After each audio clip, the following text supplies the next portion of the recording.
안녕하세요. 저는 사회복지 행정론을 강의하고 있는 손용근 교수라고 합니다. 여러분들 에듀앱에 오신 것을 진심으로 환영합니다. 여러분들께서 지금 사회복지사 1급 시험을 준비하고 계시는 것 같아요. 2013년도 제11회 사회복지사 1급 시험. 그래서 여러분들에게 다양한 팁, 공부하시는데 도움이 될 수 있는 팁들을 설명을 드리려고 제가 이렇게 여러분들 앞에 서게 됐습니다. 지금 2013년도 제11회 사회복지사 1급 국가시험에 대한 부분인데요. 작년 2012년도 10월에 10회 시험 봤던 그 내용들을 좀 추이를 살펴보면 매년 쉬웠다, 어려워졌다, 쉬웠다, 어려워졌다 이 내용들을 계속 반복하고 있습니다. 2012년도 10회 때는요. 문제 난이도가 좀 수준이 조금 떨어져서 합격률이 많이 올라갔죠. 43%, 약 44% 가까이 합격자를 배출을 했습니다. 그런데 그 전년도 2011년도는요, 14% 정도의 합격률을 보였습니다. 그 얘기는 뭐냐면 경향상 올해 2013년도 제11회 시험은 다소 조금 어려워지지 않을까라는 생각이 듭니다. 거기다 물론 또 하나, 작년부터는 시험에 대한 출제 내용, 문제지를 다 이제 수험생들이 가져갈 수 있었기 때문에 오히려 시험 문제가 다 오픈이 되어서 시험의 난이도는 올라갈 수밖에 없다. 이렇게 보시면 될 것 같습니다. 우선 기본적으로 사회복지사 1급 국가시험은 인지도가 점점 높아지고 있고요. 또 사회적으로나 또 사회복지기관, 시설의 입장에서도 관심이 상당히 높아진 것도 사실입니다. 저는 사회복지 관련 학과에서도 강의도 했지만 평생교육원에서도 강의를 하고 있습니다. 사회복지사 2급 시험은 별도로 보지 않고 기본적인 요건을 갖추게 되면 2급 자격증이 여러분들한테 받게 되는 것이죠. 여러분들도 아마 그 대상이 되셨던 것 같습니다. 그런데 사회복지사 2급 시험, 2급의 자격증을 갖고는 어디든 취업할 수가 없다라는 것이 현실이기 때문에 그렇습니다. 제가 평생교육원에서 강의를 하다 보면 학생분들한테 듣는 이야기의 첫 번째는 2급 갖고도 취업을 할 수 있나요? 라는 얘기들을 합니다. 제가 보건복지부 담당 사무관을 좀 알고 있는데요. 그분하고 이제 저녁을 먹으면서 그런 얘기를 했었어요. 우리나라에서 제일 많이 갖고 있는 자격증이 뭔지 아십니까? 그랬더니, 운전면허증이겠죠? 네, 맞습니다. 그럼 두 번째로 가장 많은 자격증을 보유하고 있는 자격증의 이름이 뭘까요? 라고 했더니 고민을 좀 하더라고요. 네, 사회복지사입니다. 네. 대한민국 전 국민을 사회복지사로 만들려고 하시는 정책인가요? 라고 제가 되물었었던 부분이 있었어요. 그만큼 사회복지사에 대한 자격증이 희소가치가 많이 떨어지다 보니 이제는 2급 갖고는 여러분들이 취업이나 관련된 내용들을 습득하고 또 뭐 시설을 운영하거나 또 취업하는 데 있어서 상당한 제약을 가질 수밖에 없다는 거죠. 이제는 1급만이 여러분들이 취업과 관련된 부분에서 당락을 좌우할 수밖에 없는 그런 구조다라고 보시면 될 것 같습니다. 우선 2013년도 11회 시험은요. 난이도는 좀 평이하거나 아니면 조금 좀 높아질 수 있다는 걸 먼저 말씀을 드려보도록 하겠습니다. 또한 점점점 2009년도부터 지금까지 2012년도까지 예전만 하더라도 응시자 대비해서 결시자들이 많아졌었습니다. 2009년도만 해도 거의 뭐 한 5%에서 10% 가까이 결시자들이 발생을 해서 실질적으로 응시자들은 그렇게 많지 않았었던 부분이었는데요. 2010년도, 11년도, 12년도에 점점 가면서 그 결시자 수들이 퍼센테이지가 점점점 줄어들고 있다는 것이 지금 현재의 경향입니다. 여러분들도 이제 2013년도 11회 시험에 응시를 하시겠죠. 제가 단언컨대 여러분들께 부탁을 드릴 수 있는 한 가지가 있습니다. 바로 꼭 응시를 하셨으면 시험을 꼭 보시라는 겁니다. 그래. 응시는 해놨는데 준비를 안 해놔서 봐봤자 뭐 떨어질 텐데요. 네, 떨어지더라도 보십시오. 그래서 자신의 어떤 긴장감을 늘 늦추지 말고 목표가 있으면 그 목표에 따라서 전진하시는 그런 방향 중에 첫 번째가 바로 응시를 하셨으면 꼭 시험을 보시라는 겁니다. 그래야 내 긴장감을 그대로 가져갈 수 있기 때문에 그렇죠. 말씀드렸잖아요. 2급 갖고는 그냥 집안에 보관해 놓아야 될 그런 자격증 정도의 수준밖에 안 된다는 겁니다. 그래서 2009년도부터 2012년도에 응시자의 비율들은 점점 늘어나고 있고요. 사회적 관심이나 또 기대 수준 같은 것들도 높아지고 있는데, 반면에 시험에 대한 어떤 그 난이도나 유형 같은 것들은 점점 높아지고 있다는 겁니다. 예전에는요, 시험의 난이도가 그냥 단답식의 문제들이 많았었는데, 이제는 응용의 단계를 벗어나서 다른 형태의, 다른 장에서 나왔던 내용들이 혼합되어 있는 그런 문제의 패턴으로 바뀌고 있다는 것이죠. 그러려면 우선 기본적으로 이론에 대한 부분이 명확하게 내 것으로 만들어줘야 된다는 겁니다. 다시 말하면 기초가 튼튼하지 않으면 어떠한 문제, 어떠한 응용되어 있는, 어떻게 혼합되어 있는 문제가 나오더라도 거기에 대응할 수 있는 여력이 된다는 거죠. 수험생분들이 가장 실수하는 첫 번째가 뭐냐면 시간이 없어요. 이론 그냥 기출문제들, 모의고사 문제들 달달달 외워갖고 그거 갖고 시험 본다고 하죠. 예, 그거는 기출문제일 뿐이고 모의고사 문제일 뿐인 거예요.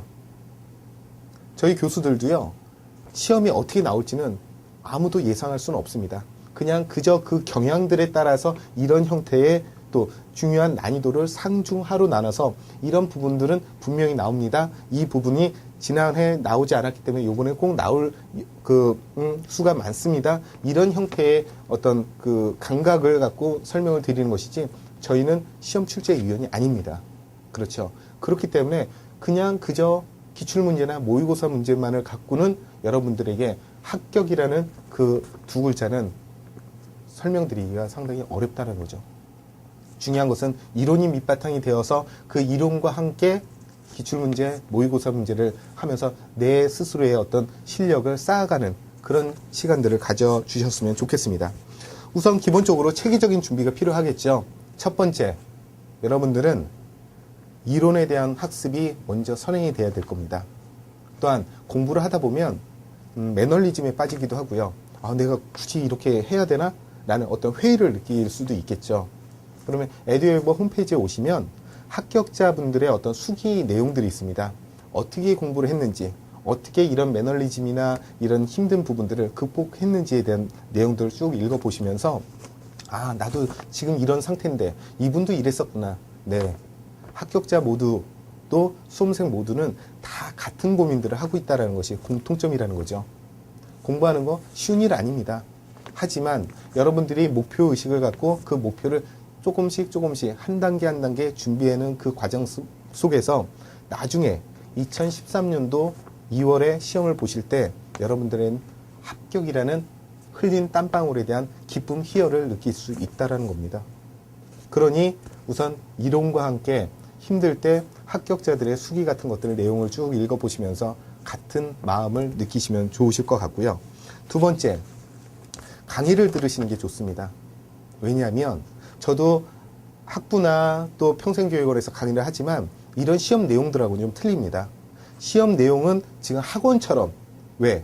짧은 시간 안에 모든 것들을 주입식으로 가르쳐야 되기 때문에 이렇게 강의를 할 수밖에 없어요. 근데 대학에서는 레포트도 써야 되고 또 서로 간에 학생과 교수 간에 어떤 커뮤니케이션, 피드백도 받아야 되는 부분도 있고 또 우리는 어떻게 생각하는지 좀 다양한 형태로 가죠.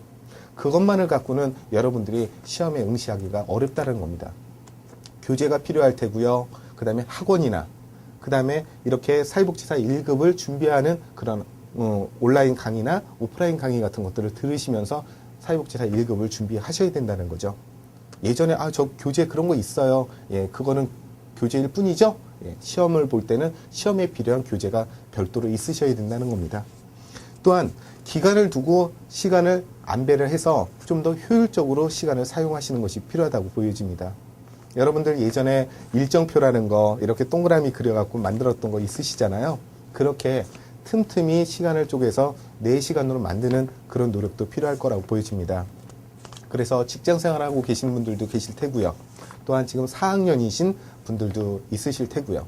학부 강의 들어야죠. 또 이제 종합시험도 봐야죠. 직장 생활 하시는 분들 보면 회식도 해야죠. 야근도 해야죠. 참 힘듭니다. 힘든 만큼 여러분들에게 좋은 결과가 있을 때 그 희열은 다른 사람에 비해서 몇 배, 몇십 배, 몇천 배 더 높겠죠. 그래서 각각의 과목들에 대해서 분야별로 분석을 좀 하셔야 되는데요. 학습 방법입니다. 어떻게 하면 공부를 효율적으로 할까? 어떻게 하면 공부를 효과적으로 달성을 할 수 있을까에 대한 부분입니다. 또한 두 번째는 출제 경향을 분석하는 자료들이 필요하죠. 그게 바로 에듀웨이버에서 여러분들에게 제시해주고자 하는 합격 기원 교재들이 있습니다. 그런 교재들을 보게 되면 출제 경향들에 대한 내용들도 분석되어 있고요. 문제, 기출문제와 그거와 유사한 형태의 또 다른 패턴의 문제들을 만들어 놓고 여러분들이 좀 오해하기 쉬운 것들, 그 다음에 지금까지 수험생분들이 틀렸던 여러 가지 오답 문제들이 있을 거 아닙니까? 그런 것들이 왜 틀릴 수밖에 없었는지 여러분들은 틀리지 말으셔야겠죠? 그런 내용들도 차근차근히 준비해 주시면 도움이 되실 것 같습니다. 그리고 시험 준비를 하는 데 있어서 여러 가지 장애 요인들이 참 많죠. 어떤 것들이 있을까요? 여러분들은 제가 잠이 많아서요. 어제 회식을 해서 그쵸? 예. 공부하기도 힘들고 남들은 다 진짜 놀고 있는데 나는 이렇게 도서관 가고 지금 공부하고 있고 인터넷 듣고 있고 힘드시겠죠? 힘든 만큼 여러분들은 1년 뒤에 더 큰 보상을 받으실 수 있을 거라는 겁니다. 그래서 시험에 도전하지 않으면 절대 그 기쁨 희열은 느낄 수가 없을 거예요. 저도 그랬고요. 여러분들도 또 선배님들도 다 그런 경험들을 해오고 계시고 지금도 그렇게 ING 진행형일 겁니다. 자, 환경적인 부분들 많이 얘기합니다. 상황적인 부분들 많이 얘기하죠. 환경이나 상황은 내가 어떤 마음을 갖고 있느냐에 대해서 달라지는 것이지 환경이 그렇게 놓여 있으니까 상황이 이러니까 그것은 나 자신의 합리화일 뿐이라는 것이죠.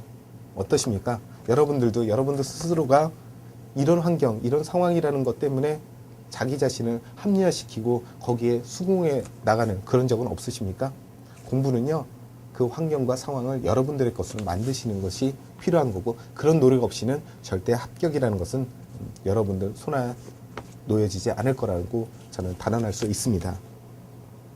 자, 시험을 보다 보면요, 각각의 연령별로도 차이가 참 많습니다.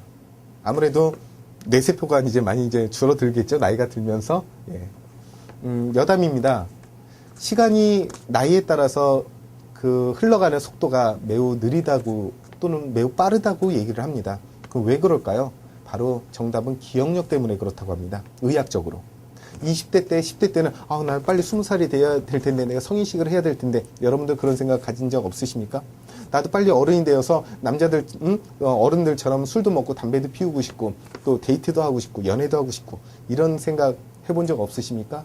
지금 30대, 40대 또 50대는요 하루가 1년 같습니다. 눈 한번 질끈 감으면 벌써 1년이 지나가고요. 눈 한번 질끈 감으면 2년, 3년이 지나갑니다. 동일한 시간대인데 왜 연령마다 이렇게 다를까? 바로 기억력이라는 부분 때문이죠. 그러다 보니 시험을 보는 응시자들의 연령대를 보더라도 합격자들은 젊은 층들의 합격자들이 더 많고요. 30대, 40대, 50대, 60대로 갈수록 그 합격률은 줄어들게 되어 있습니다.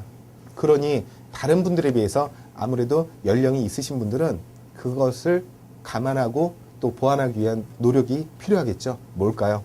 20대 때는 두세 번 보면 끝날 것을 여러분들은 10번, 20번 반복해서 사진 찍듯이 머릿속에 저장을 하는 그런 노력도 필요하실 겁니다. 보통 보면은 2009년도에 그 7회 시험 때 보게 되면 응시자가 전체 이제 한 22,000명 정도가 됐었거든요. 20대가 이제 가장 많았습니다. 11,000명 정도 됐고요. 30대는 한 5,000명 정도가 됐고요. 40대 한 4,000명, 50대 1,000명, 그 다음에 60대 141명 정도가 응시를 했었어요. 그런데 합격자 비율을 보게 되면 응시자 대비해서 평균적으로 한 31%의 합격률을 보이고 있지만 20대 때는요 38%, 즉 10명 중에 4명 정도가 합격을 했는데 중요한 것은 30대가 되면 24%, 또 50대가 되면 21%, 60대가 되면 17%로 그 합격률은 줄어든다는 것을 여러분들도 아실 수가 있을 겁니다. 그러니 지금 20대이신 분들도 계시고 50대, 60대이신 분들도 계실 겁니다. 20대들 그렇다고 해서 자만하지 마십시오. 시험은 늘 누구에게나 부담감으로 가져오기 때문에 젊기 때문에 그렇다. 경쟁자는요 내 스스로인 거지 다른 사람이 경쟁자는 아닙니다. 60대가 경쟁자이고 50대가 경쟁자이고 타 학교 학생이 경쟁자이고 아닙니다. 내 스스로가 경쟁자이죠. 내 스스로에게 합리화되거나 또 그 경쟁에서 지게 되면 여러분들은 절대 좋은 결과는 얻지 못하실 거라고 생각합니다. 자, 바로 의지의 문제라는 거죠. 내가 어떤 마음을 갖고 있고 어떤 노력에 따라서 어떻게 해야 되는지 여러분들 스스로가 알고 있지만 내 스스로 그것을 합리화를 시켜버리면 좋은 결과는 없을 거죠. 자, 사회복지사 1급. 왜 그렇게 중요할까요? 이제는 중요할 수밖에 없다라고 보여집니다. 이제는 2급은요, 속된 말로 누구나 다 갖고 있는 자격증의 하나의 뿐이고요. 이제는 1급이라는 희소가치가 여러분들을 기다리고 있다는 겁니다. 우선 사회복지 행정이나 그다음 실천 영역, 또 전문 영역에서도요, 사회복지사 1급 취득한 사람들을 뽑고 있습니다.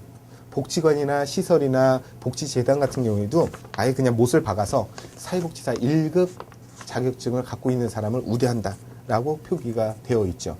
우리 그 고용노동부의 워크넷이나 기타 사회복지 관련 협회나 이런 쪽에서의 취업정보란을 보게 되더라도 사회복지사 자격증이 아니라 사회복지사 1급 자격증 소지자라는 표현들을 쓰고 있다는 겁니다.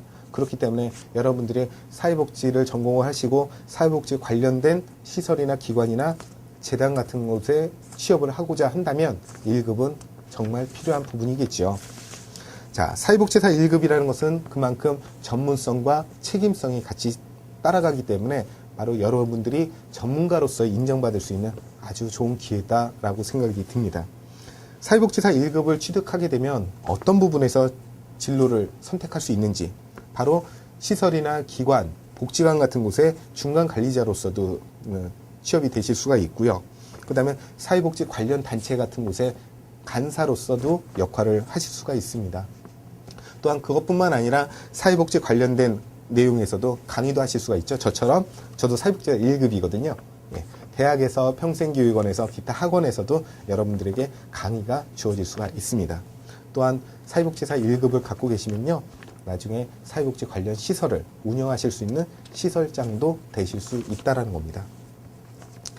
자, 세 번째는요, 시험입니다. 총 8과목들을 시험을 보지요. 저는 사회복지 행정론을 담당을 하고 있습니다. 사회복지 법제론도 중요하고요, 사회복지 정책론도 중요합니다. 이 행정과 법제와 정책은 3교시에 배당이 되어 있고요, 각 과목당 30문제씩 되어 있습니다. 1교시는요, 바로 사회복지 기초 과목으로 이제 사회복지 관련된 내용이 있고요. 그 다음에 두 번째는 인간행동과 사회환경이라는 기본적인 내용들. 여러분들 다 배우셨죠? 프로이드 나오고, 뭐, 여러 가지 융 나오고, 로저스 나오고, 다양한 사람들이 나와서 각각의 인지이론, 그 다음에 조건이론들, 뭐, 이런 형태들을 여러분들이 다 배우셨을 겁니다. 그런 내용들이 이제 저희 에듀웨브에서 발간된 합격 기형 교재를 보시면서 좀 더 체계적으로 공부를 하시는데요. 사회복지 기초 과목들은 아마 사회복지 개론이 될 거고요. 그 다음에 인간행동과 사회환경은 심리학적인 부분들을 어떤 실천 영역에서는 어떻게 적용하고 있는지에 대한 부분이겠죠. 각 과목당 30문제씩 총 60분을 배정을 하고 있습니다. 2교시는요, 바로 사회복지 실천론, 실천기술론, 그 다음에 지역사회 복지론, 이렇게 세 과목이 배정이 되어 있죠. 이 과목도 각각 30문제씩 되어 있고요. 그래서 세 과목이다 보니까 90분을 배정을 해 놓고 있습니다. 세 번째 3교시는 정책, 행정, 법제가 되어 있고요. 과목당 30문제씩 총 90분입니다. 중요한 것은 한 문제당 1분 정도 배당이 될 수밖에 없다는 거죠. 그런데 시험을 보실 때는요, 1분이 아닙니다. 50초입니다. 왜요? 나머지 시간은 마킹을 해야 되는 시간들이 필요하기 때문에 그렇습니다. 여러분들이 시험을 풀 때 한 문제당 50초 안에 푸셔야 되는 거죠. 문제를 2번 읽거나 보기 내용을 2번, 3번 반복했을 때는 벌써 그 시간을 다 쓰지를 못하고 넘어갈 수밖에 없다는 거 꼭 유의해 주시고 유념하셔야 됩니다. 그러다 보니 이론이 기본이 되고 이론 위에 바로 여러분들이 기출문제나 모의고사 문제를 여러 번 반복해서 풀어보시면서 그 풀어가는 방법들을 몸으로 익히는 그런 연습들이 마지막에 필요하다는 거죠. 자, 입시 시간은 8시입니다. 8시에 입시를 하시고요. 들어가실 때는 요점 정리 노트 같은 것들을 꼭 준비를 해 가셔야 됩니다. 그래서 내가 꼭 틀렸던 문제들, 그 다음에 어려웠던 문제들, 내용들, 이런 것들이 축약된 요점 노트를 가지고 가셔서 각 과목당 시험 보실 준비 그 전 단계에서 꼭 한번 읽어보시고 시험을 준비하시면 도움이 되실 것 같습니다. 그래서 문제를 푸는 요령 같은 것들, 그 다음에 전략도 많이 필요하겠죠. 무엇보다 가장 중요한 건 여러분들 스스로 나는 할 수 있어, 나는 합격을 해 라는 자신감일 겁니다. 그래서 여러분들 스스로도 왜? 나머지 분들도 다 합격을 하셨어요. 43%가. 나만 독종이 아니고 나만 마이너리티가 아니라는 거예요. 나도 합격을 할 수 있다는 거죠. 그런데 나도 합격을 할 수 있지만 내가 얼만큼 노력하느냐 여부에 따라서 합격, 불합격이 결정이 될 수 있다는 겁니다. 자, 시험에 합격 결정을 할 수 있을 때 매 학기마다, 매 과목마다 4할 이상의 그 점수를 여러분은 취득을 하셔야 됩니다. 매 과목마다 4할, 즉 40점 이상, 그 다음에 한 교실당 60점 이상을 취득을 하지 못하시면 과락이 발생을 하고요. 과목당, 교실당 한 과목이라도 이런 과락이 있으면 합격에서 제외가 된다는 것도 꼭 명심을 하셔야 됩니다. 아, 저는 행정론인데 행정론은 너무 어렵고 그냥 행정론 포기하고 법제론하고 정책론만 해야겠다.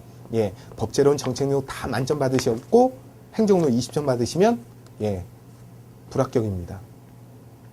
그리고 법제론 100점 맞고 정책론 100점 맞았는데 행정론이 40점 맞았다? 이것도 과락입니다. 그렇죠? 그러니까 꼭 시간 안배도 하셔야겠지만 과목마다 다 준비를 해 주셔야 되는 거예요. 어떤 과목은 포기하겠다. 포기했다가는 전체가 다 무용지물이 되기 때문에 그렇죠. 그래서 이렇게 한 과목당 4할 이상, 그다음 한 교시당 6할 이상의 점수를 배정이 되어 있다는 거, 그 이상 취득하지 못하시면 여러분들은 합격 못하신다는 것도 알아두셔야 될 것 같습니다. 그리고 이런 각각의 과목마다의 효율적으로 공부할 수 있는 내용들이 우리 에듀웨버 홈페이지에 이렇게 표기가 되어 있어요. 그래서 그 과목마다 중요한 포인트들이 있거든요. 그 포인트들을 여러분들이 찾아서 자신의 것을 만드는 그런 노력이 필요할 거라고 보여집니다. 자, 합격을 위해서 어떤 사전 준비가 필요할까요? 첫 번째, 수험서가 있어야겠죠. 다양한 교재, 다양한 출판사에서 다양한 형태로 시험 문제가 나오고 있습니다. 이론도 그렇고요. 그 다음에 기출문제나 모의고사 문제도 마찬가지입니다. 그런데 우리 나눔의 집에서 발간된 에듀웨버 교재는요, 단연간에 축적되어 있는 교수진분들이 만든 그런 교재입니다.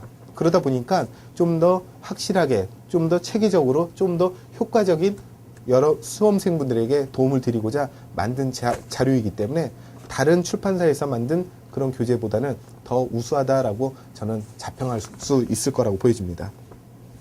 여러분들이 갖고 있는 그런 교재들 다 중요합니다. 그런데 아무래도 교수님들이 대부분 나눔의 집에서 발간된 교재를 갖고 사용을 하다 보니까 좀 순서나 방향들이 좀 다를 수가 있기 때문에 강의를 들으실 때는 해당 필요한 교재들 수험서를 갖고 준비를 하시고 또 공부를 하시는 게 도움이 되지 않을까 그렇게 생각이 듭니다.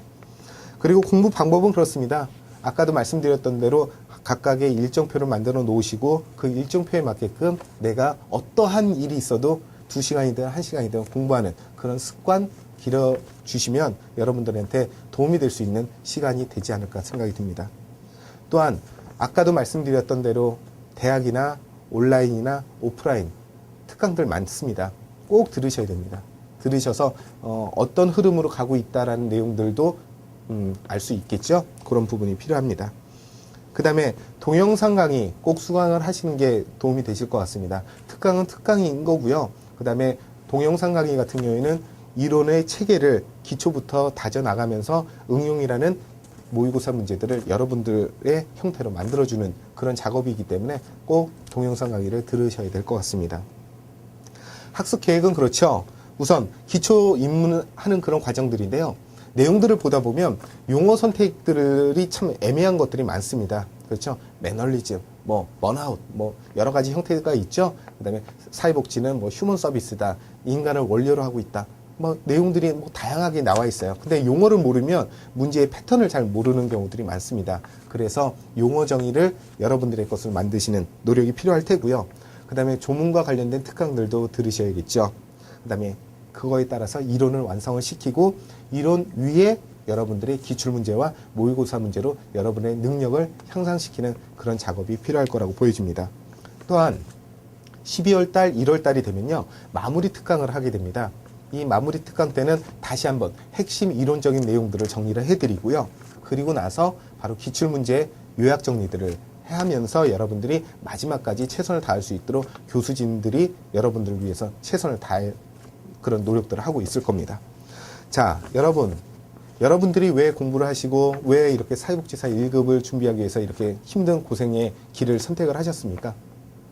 여러분들은 생각을 지배하면서 사시는 그런 삶을 선택하시겠습니까? 아니면 그 생각에 지배당하시면서 사는 삶을 선택하시겠습니까?